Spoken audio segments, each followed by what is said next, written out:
Car engines have evolved significantly since the invention of the first automobile in the late 19th century. Here is a brief overview of some of the key milestones in the development of car engines. Early engines.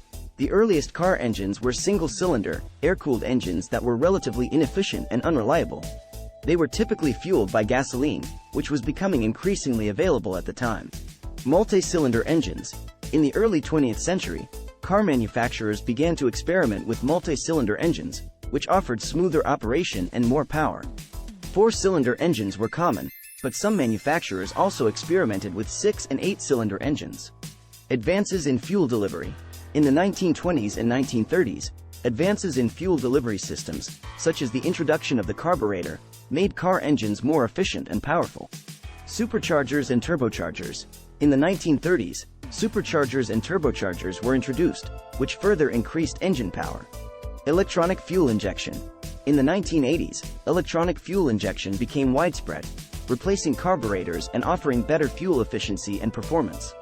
Hybrid and electric engines. In recent years, there has been a trend towards hybrid and electric engines, which offer even greater fuel efficiency and lower emissions. Throughout the history of car engines, there have also been many other advances and innovations, such as improvements in engine materials, design, and lubrication systems, as well as the introduction of new fuels and alternative power sources.